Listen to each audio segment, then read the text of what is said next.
Hi everyone and welcome to lesson 7 of Let's Get Knitting. So this week we're going to learn how to increase and decrease stitches.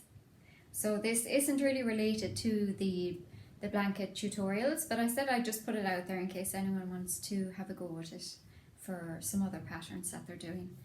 So today we're going to learn how to block your knitted squares. So this makes it easier basically for you to put your squares together, to assemble them.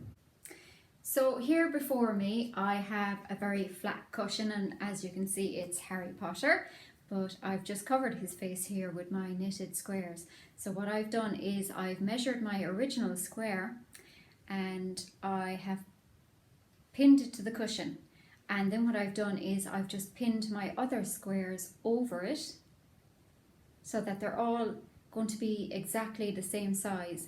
So you're going to leave those like that for a couple of days, and basically some of the squares that maybe might have been a tiny bit smaller will get stretched, and it just makes sure that every square is the same uniform size, and that way you can sew them all together and you won't have any trouble with some being bigger and some being smaller, and it makes it so much simpler.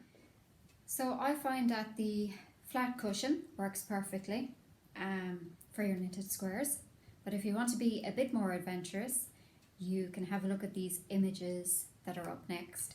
The first one is just a foam board. Maybe you have one at home, and you can just pin your squares into the foam board and leave those for a couple of days.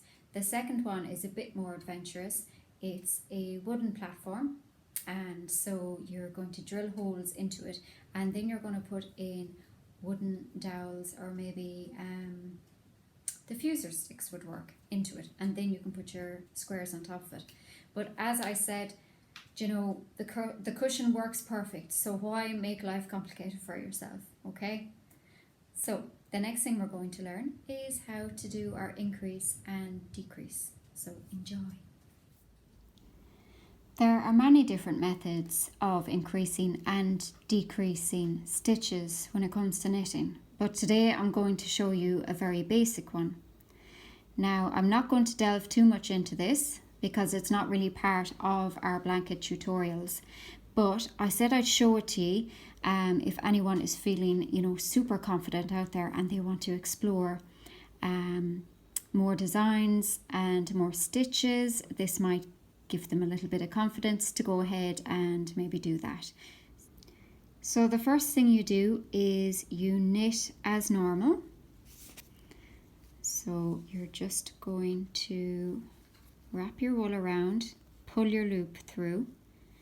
Now the next thing you're going to do is you're going to leave this loop on, and you're just going to stitch into the back of that stitch. So wrap your wool around again, pull it off, and this time you're going to pull off that loop, and then you're just going to knit as normal.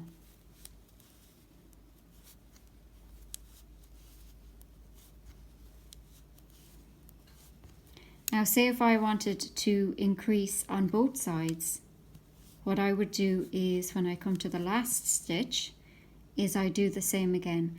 I would knit into it.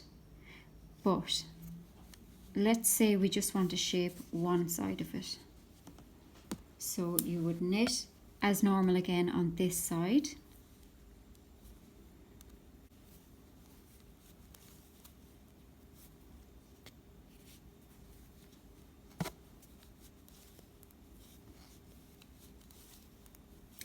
And then when you come to your last stitch, you would increase it again.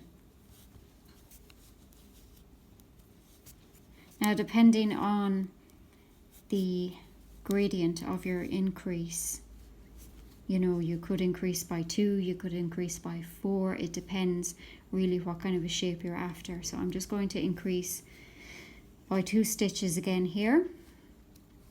The technique would be the same anyway. So say if you just wanted to increase by 4 stitches, what you would do is you would take the last 2 stitches and you would do your increases over those last 2 stitches.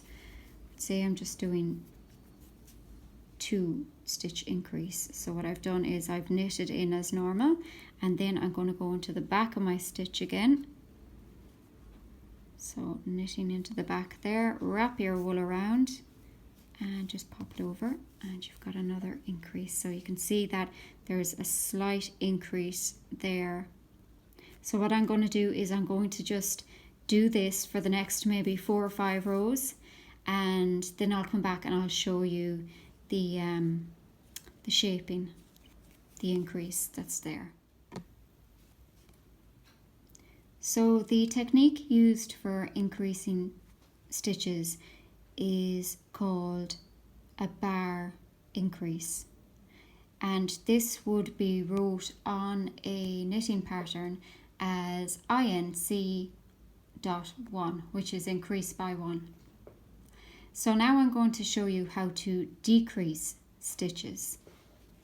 So the first thing we need to do is you're going to knit into your 2 stitches. So you start from the second stitch and you pop the needle through the 2 stitches, and then you're going to knit as normal. Knit it like it's 1 stitch. Oops.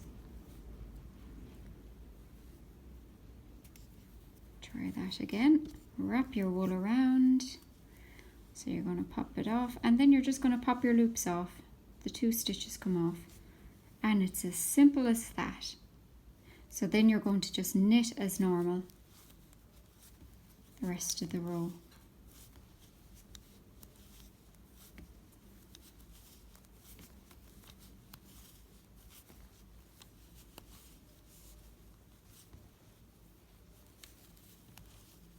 So we have decreased our stitches by 1.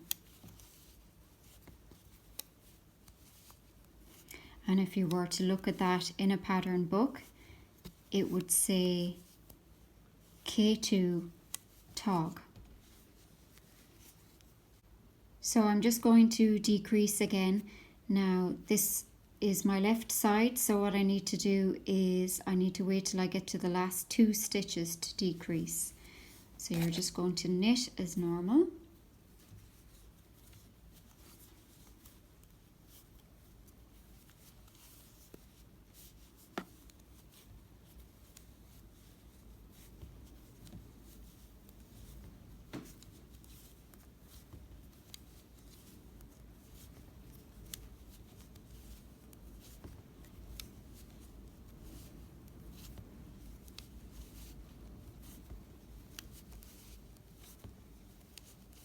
And then I get to my last 2 stitches, so I'm just going to go into my second stitch here, come through the 2 stitches, bring my yarn around as normal and just pop it off.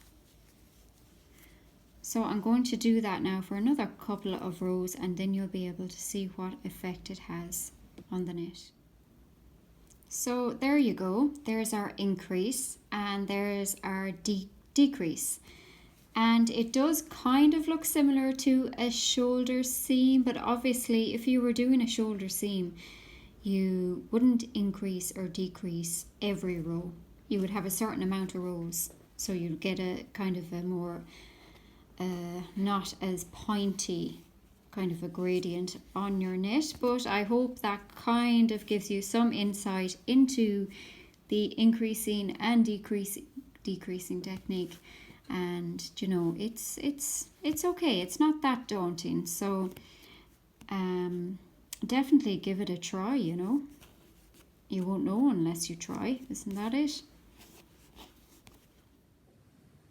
So I expect everybody to have loads of knitting done this week. The weather is absolutely atrocious out there, and as you can see with my rosy cheeks, I have been sitting by the fire knitting all day. So next week I am really hoping that I'll be able to show you some of my blanket put together.